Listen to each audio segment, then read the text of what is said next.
think we also suffered last week we missed out on a Tim Cannon match. I believe last week, unfortunately.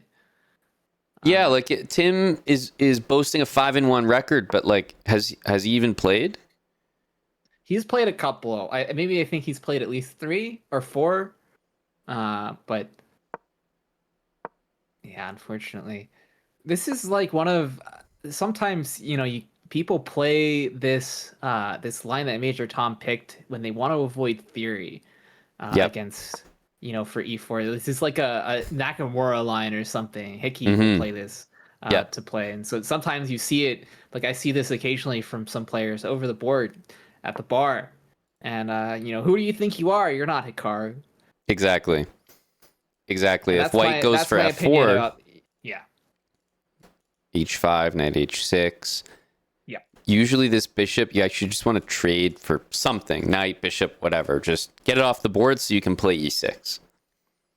Right. But I think like f3, it kind of indicates that white has a sense of what to do against this opening. Like you play f3 because you're not going to give up g4.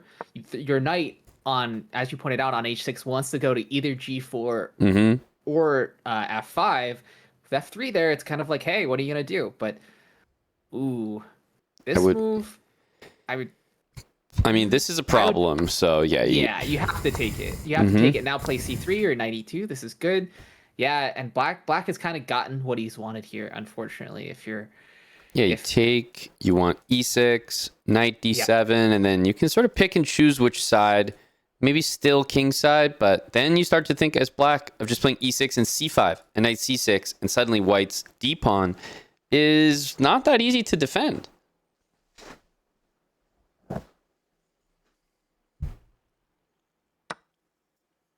We see a capture. We'll have to probably see c3.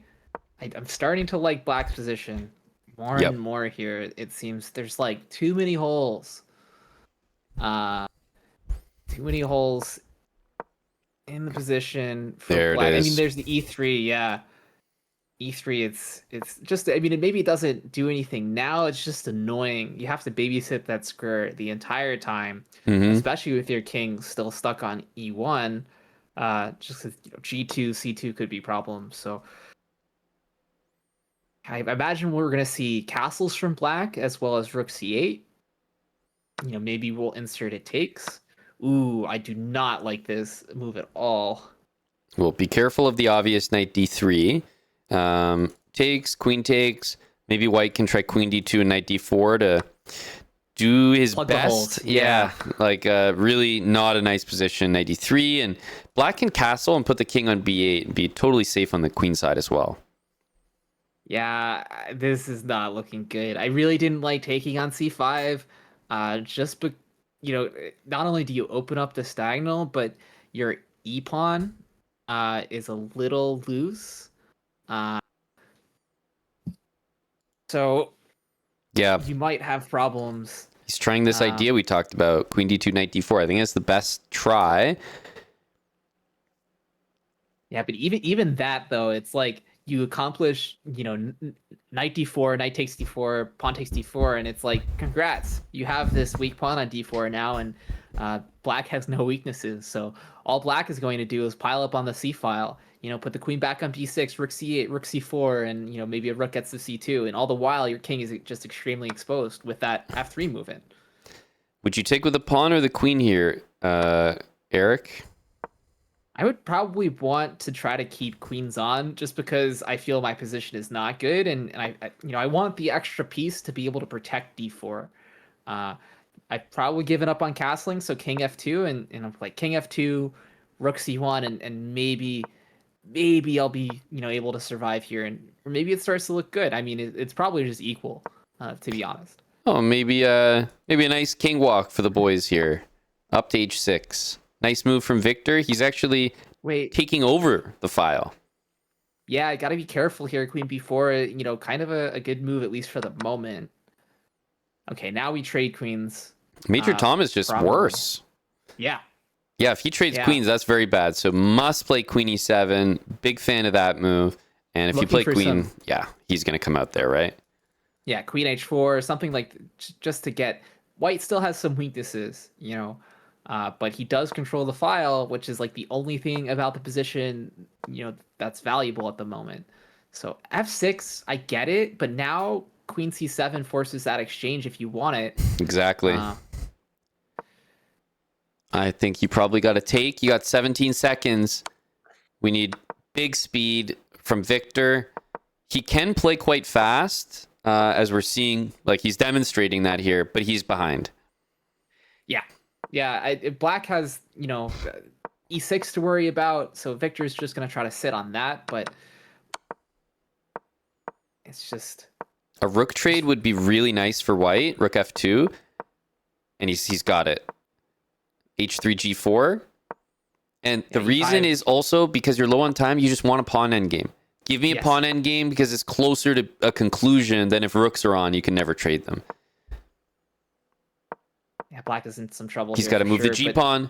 White can win this. He's fast, Eric, and he's going to queen with check.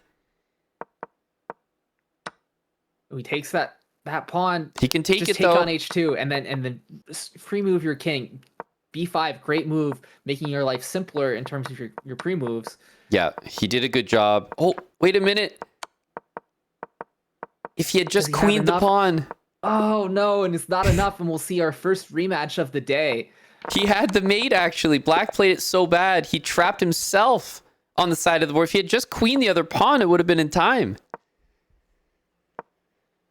Whew. And let's see what MajorrTomm does. I would say, like, okay, obviously at 1900, first couple moves of the game, like, you got to know your stuff. But how well does he know his stuff here? Because he's played the right move so far, and Victor's gone for a line that I want to say, like, I've seen a Gadmator talk about. Also, Dania was a big fan of this, like, c5, quick a6, and just, I think he was like, take and play d5, that sort of thing. I never understood this because it feels like you're playing like queen b6 in order to put pressure on b2. Then you can't take it because knight c3, and it's like, I mean, maybe in some lines you can, but it's very unpleasant. So like I never really actually got the point of putting the queen on the b6 there. So like what, I mean, it looks like good for black now. I guess a6 is a pretty decent move. Mm-hmm.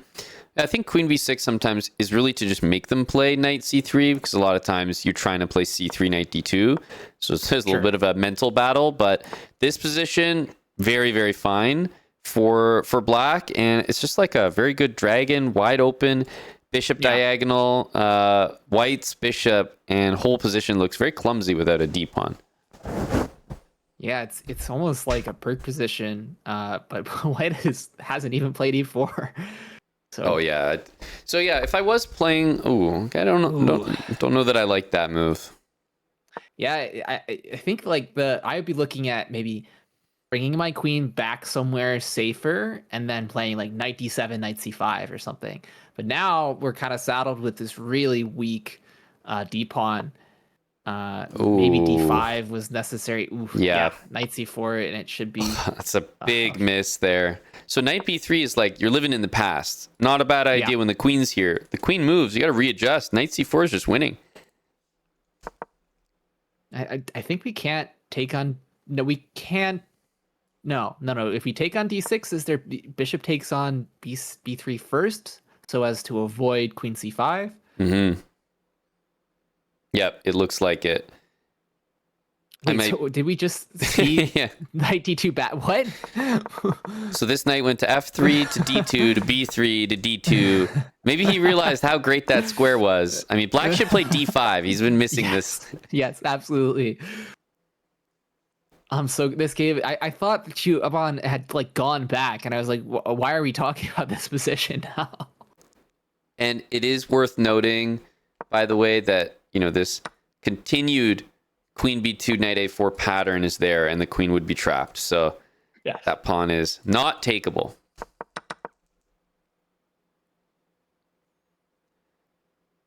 I do think that pawn is becoming takeable, though. Right now, again, queen b2 knight a4, but after knight a5, curious where this bishop goes, because then it starts to matter. Ooh, knight a4 and counterattack.